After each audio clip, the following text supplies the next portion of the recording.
Hey everyone, Erick Stakelbeck here. Today on the newscast, is Iran trying to infiltrate the United States through our porous southern border? And what is Joe Biden going to do about it? Stick around to find out.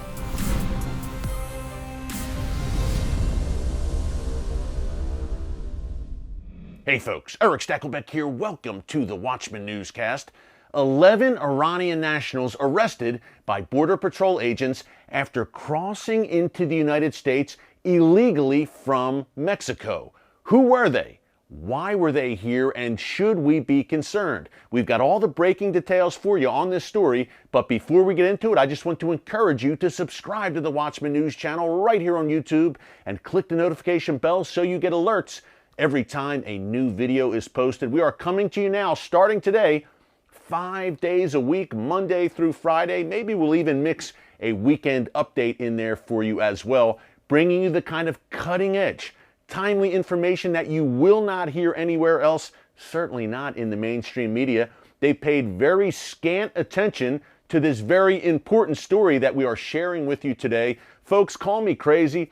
I think it's kind of a big deal when 11 nationals from a nation that the United States State Department identifies as the world's #1 sponsor of terrorism, Iran, enter the United States illegally. I think that's a big story, so here are the details. Number one, this happened 1 week ago today, February 1st, in the Yuma sector, along the U.S.-Mexico border, Yuma in Arizona, obviously, and Customs and Border Protection, CBP, released a statement shortly after the arrest last week detailing that these were 6 Iranian men and 5 Iranian women, a group of 11 traveling together. They were picked up by Border Patrol agents while crossing a bridge in San Luis, Arizona, not far from the U.S.-Mexico border. Now, they were detained.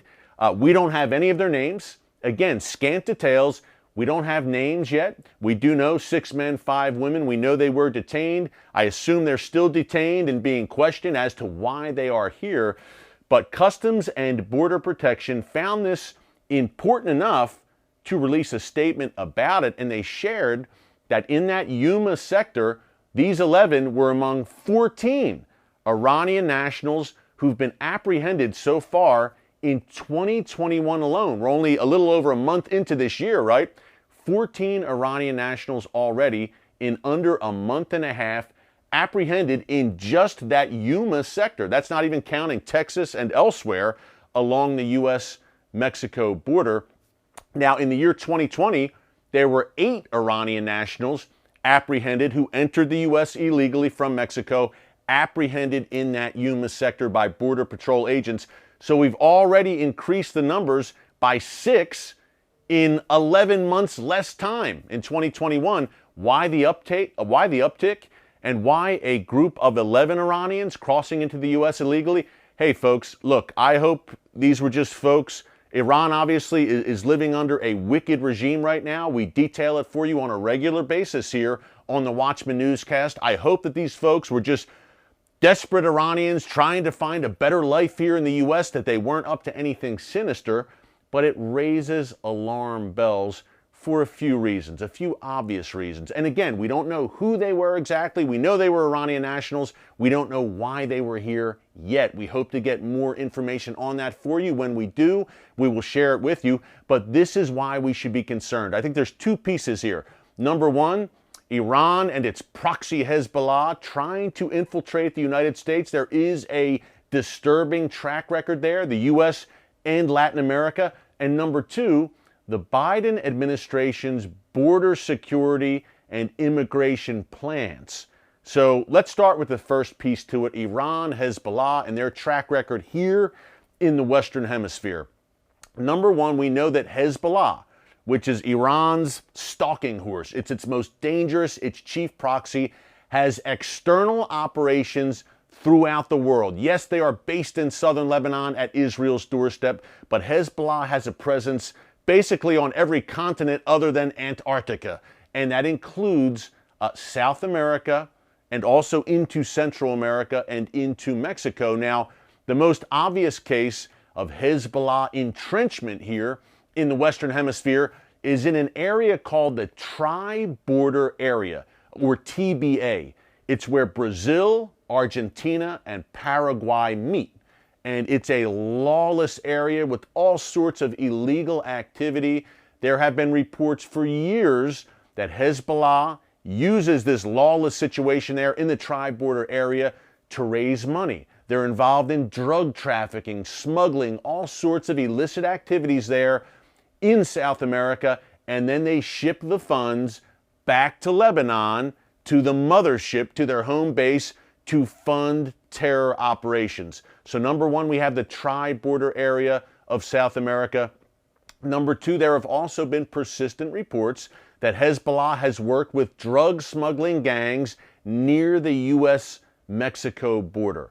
And that would make a lot of sense considering Hezbollah's expertise in digging tunnels along the Israel border. We know that drug smuggling organizations along the U.S.-Mexico border are always looking for creative ways to infiltrate the United States. So Latin America, Hezbollah, and Iran, by extension, have been looking to make inroads for years and also radicalize the Shia Muslim populations throughout Latin America in places like Brazil and Argentina, which have fairly large numbers of Lebanese and Syrian immigrants who have come to the West from the Middle East. So that's alarm bells right there, not to mention what former Secretary of State Mike Pompeo outlined, that Iran and Hezbollah have a very cozy relationship with, surprise, surprise, the Maduro regime in Venezuela, and before that, with Hugo Chavez in Venezuela. That's one thing to keep in mind.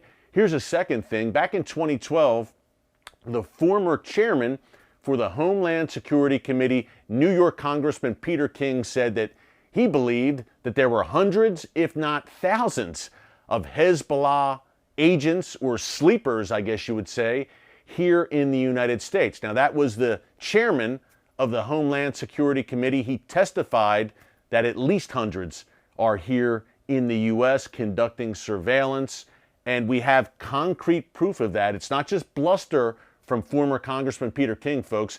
We have concrete proof of that. In 2017, 2 Hezbollah agents arrested right here on U.S. soil. We've talked about this on the Watchman TV show and on the newscast. Remember, you can always check out previous newscasts in our archives here on YouTube. One of the men lived in Dearborn, Michigan, which has a large Lebanese Shia population, and the other man lived in New Jersey. They were charged, the New Jersey man was charged with surveilling landmarks in New York City, in Boston, in Washington, D.C. He was convicted in 2019 and sentenced to 40 years in prison here in the United States. He self-identified himself as a Hezbollah sleeper agent. The Michigan man was surveilling the Panama Canal and other targets here in the Western Hemisphere. So, look, there's not only rhetoric to the extent that Hezbollah and Iran are saying death to America and America is the great Satan, but they're putting pieces into place very well known for their external operations. Iran has carried out attacks in Europe, in Asia, in Africa, in Latin America over the years, folks. They are not relegated to the Middle East. I think back to 1992, the most deadly Iranian-backed attacks here in the Western Hemisphere, the bombing of the Israeli embassy in Argentina in Buenos Aires, and then in 1994, the bombing of a Jewish community center also in Argentina. Dozens and dozens of people were killed in these Iranian-sponsored attacks, hundreds more injured.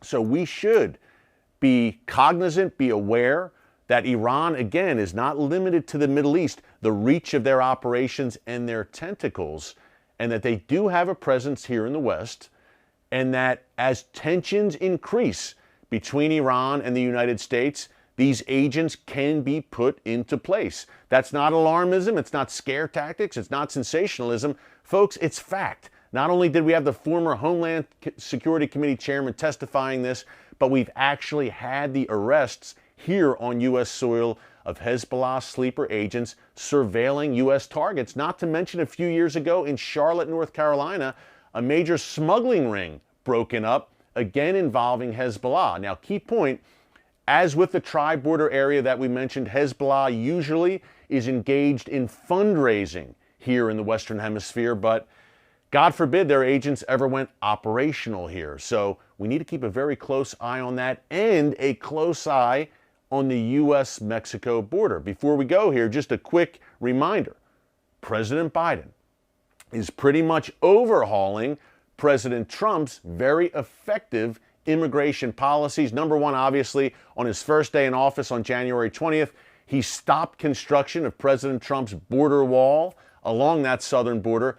And now we are learning that ICE, Immigration and Customs Enforcement, who do such great work along the southern border, they are pretty much being handcuffed in a sense, not literally, but from doing their job with President Biden. It seems, according to a lot of reports that are emerging in recent days, that ICE will now, remember that term catch and release? Get ready, it's going to become very popular again over the next 4 years, folks. ICE will have to release people who are here illegally, who maybe were a drunk driver, maybe committed assault, maybe involved in some kind of drug offense. They are looked at as not a top tier offender that's worthy of being deported out of the United States now. Now they will be released. So that is very troubling, folks, because if you have crimes or offenses on your record, maybe you weren't arrested for larger offenses beyond drunk driving or drugs or assault, which, by the way, sound pretty serious to me. But apparently people who engage in that kind of criminal activity will not be deported now. And ICE agents, again, the word I used was handcuffed. I can't think of another word to use. Let's let them do their job. But we have a strong call on the radical left to abolish ICE. And I quote, they want to literally abolish ICE and in essence, abolish border security on the U.S.-Mexico border. Hey, we talk a lot about the Iranian threat on this show, right? And I say oftentimes, what happens in the Middle East does not stay in the Middle East. It profoundly impacts all of us, no matter where we live. And I think our newscast today is proof positive of that. If we get any further information on these arrests of these 11 Iranian nationals on the U.S.-Mexico border, we will bring it to you. In the meantime, make sure to subscribe. Make sure to click the notification bell. More coming to you tomorrow from the Watchman Newscast team. Until then, thanks for joining us. God bless you. And remember, never hold your peace.